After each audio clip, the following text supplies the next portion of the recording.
A to Z Haryana देखने वाले सारे दर्शकों ने सोनू दलाल की राम राम।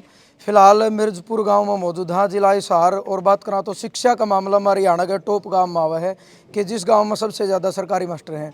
और अपना हरियाणा में एक कहावत है, कड़ियाँ बैठे और बात चल जे फलानी दिकड़ी बोला तो के लेफ्टिनेंट लग रहा है। तो वह कहावत सही साबित करके दिखाई है इस बेटी ने तन्नू डांडा ने, या वास्तव में लेफ्टिनेंट लगी। मात्र 23 साल की उम्र में बड़ा संघर्ष करके आज इस बेटी ने एक फ्लाइंग ऑफिसर की रैंक हासिल करी है। ऑल इंडिया में 5वां रैंक, यानी अपने आप में एक बहुत बड़ी उपलब्धि है। 160 करोड़ जनसंख्या है, उसमें 5वां रैंक। और गिने चुने ही मतलब इसमें सिलेक्शन हुए हैं। और केवल ये नहीं है कि भाई आपने मतलब राइटिंग टेस्ट दे दिया या मतलब मौखिक टेस्ट दे दिया, फिजिकली टेस्ट भी हों, सारी चीज़ें फिट देखी जाओ हैं। जिसके साथ साथ जो है मम्मी पापा की बड़ी मेहनत रही है, बड़ा संघर्ष कराया, खानकार खुआने का ध्यान मान रखे है, सवेरे मॉर्निंग वॉक पे साथ में जाना इनके पिताजी ने ध्यान रखे है। तो बड़ा अच्छा लगे, आज पूरा गांव राम ने इनका स्वागत कराया, मान सम्मान कराया। Thank you sir. एक बार आप अपना पूरा परिचय दे दो। मेरा नाम तनु ढांडा है। मेरे पापा का नाम मिस्टर वीरेंद्र ढांडा है, मम्मी का नाम मिसेस मीनू है। मैं गांव मिर्जपुर ज़िला हिसार से बिलोंग करती हूं। और अभी इस चीज़ की गैदरिंग का रीज़न है कि मेरा selection as a flying officer Indian air force में हुआ है, तो इस चीज़ के लिए हम सब यहाँ इकट्ठे हुए हैं। Thank you. गांव में पहुंचे, जोरदार स्वागत किया गया है, तो क्या कहोगे, किस टाइप फीलिंग आ रही है? मतलब मेरे लिए फ़र्स्ट टाइम था कि मेरे को माला वगैरह पहनाई गई है और मेरा स्वागत किया गया है। मेरे को गांव के बिल्कुल स्टार्टिंग से ही मेरे को स्वागत किया गया है और बहुत लोगों ने भेंट दी है। मैं बड़ी ही खुश हूं कि इतने लोग इकट्ठे हुए हैं। मुझे ऐसे एक्सपेक्टेड नहीं था कि इतने लोग इकट्ठे होंगे। तो मैं सबसे पहले ही मैंने अपनी स्पीच के अंदर भी पूरे गाँव का एज अ थैंक यू बोला, क्योंकि बहुत ही अनएक्सपेक्टेड चीज़ थी इतने लोगों का इकट्ठा होना। तो मैं बहुत ही थैंक यू बोलूँगी इस चीज़ के लिए, और बहुत ही ग्रैंड वेलकम मेरे गाँव ने मेरा किया है। आपको किस समय पता चला कि आप ऑफिसर बन गए हैं और वो पल कैसे रहे आपके जब आपका रिजल्ट आया? मतलब इसकी मैं जैसे इस फील्ड के अंदर 2 साल से ही बिल्कुल लगी हुई हूँ, तो मेरी लिस्टें वगैरह आती रहती हैं। तो बहुत दिन से ये लिस्ट मेरी बहुत लेट थी। ये लिस्ट मेरी 2 मई को एक्सपेक्टेड थी, बट ये आई है 29 मई को। तो बहुत ही ज़्यादा वेट था मेरे लिए, हम बहुत दिन से इस लिस्ट का ही वेट कर रहे थे। तो ये लिस्ट जब आई तो मैंने किसी को नहीं बताया सबसे पहले, क्योंकि जहाँ मेरा सिलेक्शन हुआ उस लिस्ट में 2 तन्नू का नाम है। तो उस लिस्ट से मेरे को पहले ही था कि मेरे को सबसे पहले अपना रोल नंबर चेक करना है। तो मैंने अपने एक दोस्त को बोला था मेरे को फ़ोन करने के लिए, जैसे ही लिस्ट आएगी। तो उसके फ़ोन आते ही उसने मेरे को बोला कि तेरी AR रैंक 5 आ गई है। उसके बाद मैंने सबसे पहले जाके अपना रोल नंबर मैच किया, क्योंकि उस लिस्ट के अंदर 2 तन्नू थी। उसके बाद से मेरा पूरे हाथ पैर काँप रहे थे। मैं सीधा नीचे उतरी, मैंने अपनी मम्मी किचन में काम कर रही थी, मैंने सिर्फ मम्मी चिल्लाया और वो समझ गई कि मेरा सिलेक्शन हो गया। तो मैंने अपने घर वालों को मुंह से भी नहीं बोलना पड़ा कि मम्मी मेरा सिलेक्शन हो गया। तो मैंने अपने मम्मी पापा को भी ऐसे ही बताया। ऑल इंडिया रैंक मेरा 5 है। परीक्षा कौन सी पास की आपने? परीक्षा मैंने एफकेट क्लियर किया है। आफ्टर ग्रेजुएशन आपका एग्जाम होता है, एफकेट एयरफोर्स के लिए होता है और CDS आपका आर्मी के लिए होता है। मैंने दोनों क्लियर किए हैं, बट इसमें सिलेक्शन मेरा एयरफोर्स में हुआ है। एफकेट आपको देना पड़ता है ग्रेजुएशन के बाद। उसके बाद आपका AFS भी होता है, जिसके लिए आपको अलग अलग बोर्ड्स मिलते हैं। आपका इंटरव्यू चलता है, आपकी साइकोलॉजी चलती है, आपका GTO चलता है, जिसमें आपके फिजिकल टेस्ट होते हैं। उसके बाद आपका 4-5 दिन तक मेडिकल चलता है, जिसमें आपकी ऑल ओवर सारी टेस्टिंग होती है। आपकी हार्ट, आपका लीवर, आपका स्टमक, आपकी सब चीज़ें चेक होती हैं, आपकी हार्ट बीट। उसके बाद आपकी लिस्ट लगती है, क्योंकि हमारी डिफेंस फोर्सेस के अंदर लड़कियां कम हैं, तो लड़कियों की सीटें कम हैं, तो लड़कियां मोस्टली मेरिट आउट होती हैं। तो लड़कियों के लिए 4th स्टेप सबसे ज़्यादा इंपॉर्टेंट होता है, क्योंकि उसके अंदर लड़कियां मेरिट आउट सबसे ज़्यादा होती हैं। तो उसके बाद आपकी मेरिट लगती है। मेरिट में अभी मेरा रैंक अच्छा है तो मेरा सिलेक्शन हुआ है, तो उसके बाद आपकी मेरिट सबसे ज़्यादा इंपॉर्टेंट होती है। आपका कौन सा किसी को देख के मतलब ये टारगेट था या पहले से ही आपका मन था कि इस फील्ड में जाना है? पहले तो मेरी फैमिली में दूर दूर तक कोई डिफेंस फोर्सेज में है नहीं, तो मेरे को स्टार्ट करना था अपनी फैमिली में, इसके लिए मेरा मन हुआ। उसके बाद जब हम जींद में शिफ्ट हुए थे, तो जिनके किराए पे हम रहते थे वो सर हमारे उसमें फ़ौज में ही थे, तो उनकी स्टोरीज से, उनकी बातों ने मेरे को इंस्पायर किया। उसके बाद NDA में मैं नहीं कर पाई, क्योंकि जब मैंने 12th पास आउट किया तो NDA में मैथ्स रिक्वायर्ड था, मेरे पास बायोलॉजी थी। तो उसके बाद मैंने मिलिट्री नर्सिंग सर्विसेज से 12th के बाद स्टार्ट करना शुरू कर दिया था उसके अंदर। फिर ग्रेजुएशन के बाद मैंने इन चीज़ों की तैयारी करी, और 2023 में अपनी ग्रेजुएशन कंप्लीट करने के बाद से मैंने इस फील्ड के अंदर अपनी प्रिपरेशन स्टार्ट करी। कौन सा अटेम्प्ट था तन्नू आपका ये?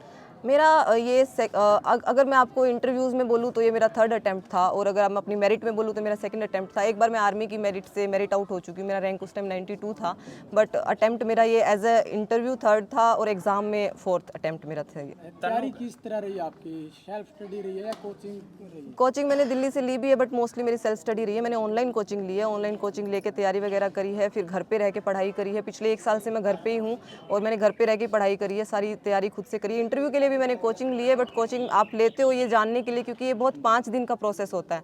तो आप ये जानने के लिए कि उस प्रोसेस के अंदर क्या क्या होता है, कैसे कैसे आपको प्रिपेयर करना है, उसके लिए आप उस कोचिंग के अंदर जाते हो। तो मई 2024 में मैंने कोचिंग लिया था बालनोई एकेडमी से, दिल्ली से।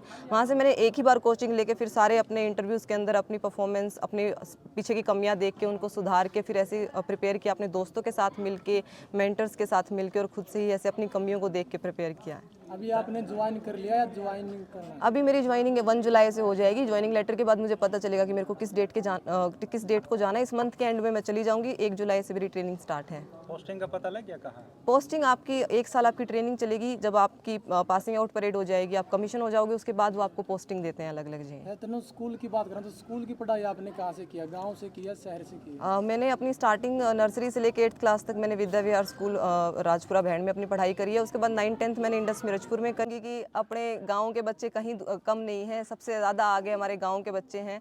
मेरे से हरियाणवी बोलनी नहीं जा रही, पता नहीं क्यों।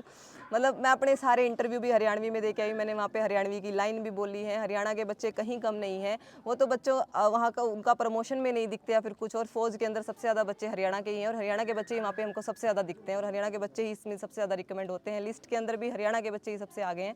तो मैं हरियाणा के सभी बच्चों से बोलना चाहूँगी कि गाँव में सोच के, कि तुम गाँव में रहने लग रहे हो या फिर गाँव में हो, तो इस चीज़ को सोच के पीछे मत हटा करो।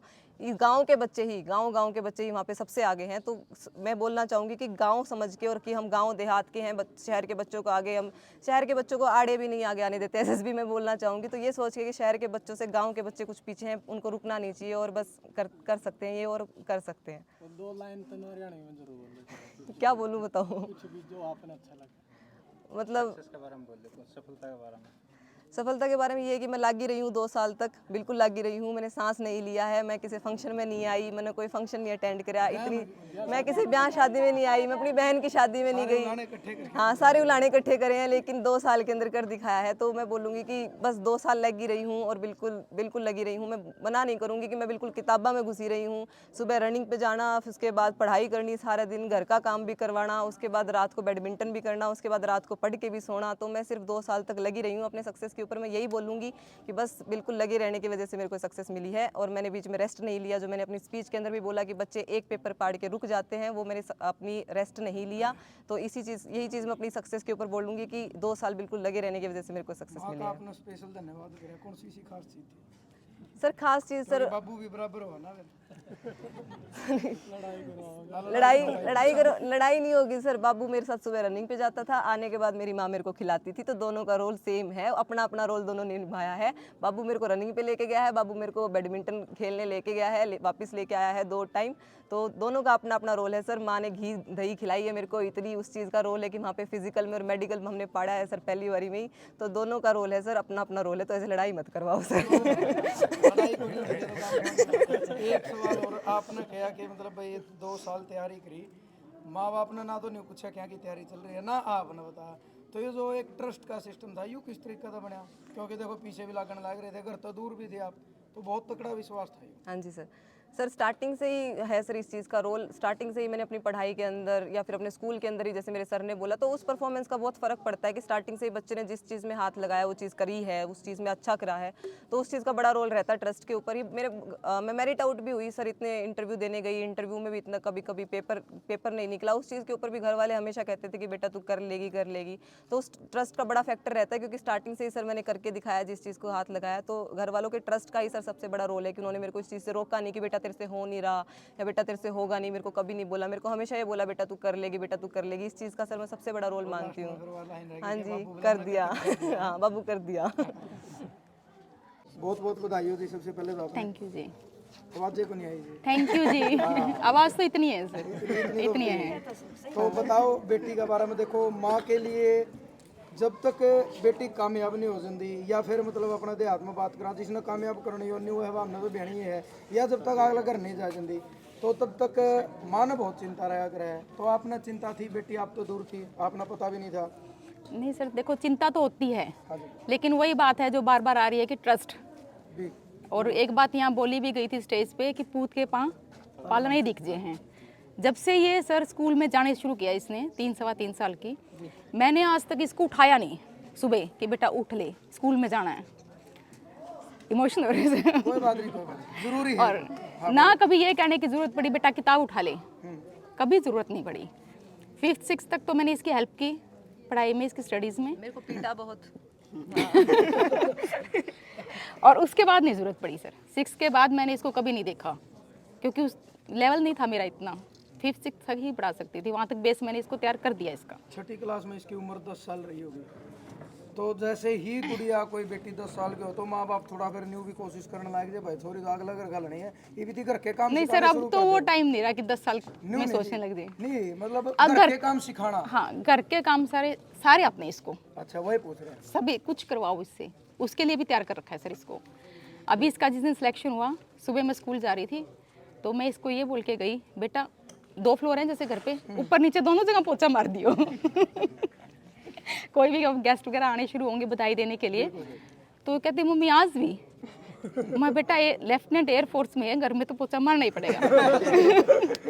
हमारे लिए तो वही तनु है आज भी। सही बात, वही रहोगे। हाँ, ट्रेनिंग के बाद आएगी तो भी पोछा तो मारना ही पड़ेगा। हो सकता है बर्तन भी साफ करने पड़े, तो काम तो सारे करने पड़ेंगे। बिल्कुल, बहुत अच्छी हाँ बात जी। है। घर के परिवार में तो जी अब बहुत बड़ा परिवार है। किसके बच्चे कितने हैं आपके? 3 बच्चे हैं जी। अच्छा, बेटी एक ही है? नहीं, 2 बेटियां हैं, 1 बेटा है। अच्छा, एक ही है? हाँ जी। आज बराबर में बैठ गए तो क्यों खड़ी है? वो बच्चे क्या करें जी? एक तो ये 7th में है, बेटा बीटेक कर रहे हैं। उसके पेपर है कल, इसलिए वो आज आया नहीं। चलो मस्त जीवन दे गई। तो अपने धन्यवाद सर।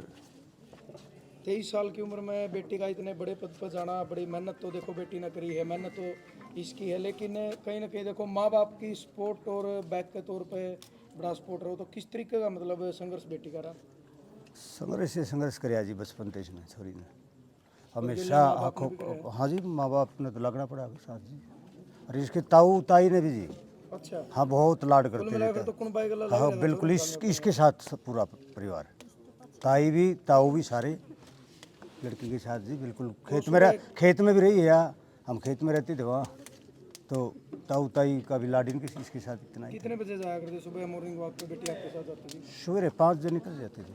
ये अब की बात है ये तो। हाँ जी। हाँ 5 बजे निकल जाते थे, फिर स्कूल भी जाना होता है ना, मेरे को स्कूल जाना होता है। तो आज जो स्वागत कराया गया आपने देखा भाई, अड्डे के ऊपर बड़ी भीड़ थी, लोगों ने मान सम्मान भी करा, फूल माला पूरा मान सम्मान जी। मैं इसके लिए पूरे गांव मिर्जपुर का सदा आभारी रहूँगा। और बेटी को क्या मैसेज देना चाहोगे, क्योंकि ये शिक्षित गांव में नाम आवा हरियाणा में टॉप मिर्जपुर का, हाँ जी, तो शिक्षा का नाम पर मतलब क्या मैसेज देना चाहोगे? ऐसा है जी, शिक्षा बच्चे को अपने माइंड से चलने दो, थोपो मत उसको तो कुछ भी भाई इतने ये करना है, नहीं थोपो मत। क्योंकि बीच में लटक जाते हैं बच्चे, क्योंकि हाँ, बच्चे का मन कुछ और होता है, परिवार कुछ और करवाना। हाँ बिल्कुल, जो बच्चे की सोच है उस पर चलने दो। जो और पेरेंट्स बच्चे देख रहे हैं जी, उनको क्या संदेश आप देना चाहोगे? भाई बच्चे को पढ़ने दो फ्रीली, गणा नहीं दबाओ। हरियाणा में सबसे ज़्यादा मास्टर का काम किया जाओ जी मिर्जपुर लगी, क्या हाँ कहेंगे? जी, इस पर तो ये कहना है जी, गांव में जितने अधिकारी होंगे इतना गांव का नाम रोशन होगा। और कोशिश करनी चाहिए हर माँ बाप ने करनी चाहिए कोशिश। ठीक है जी, धन्यवाद।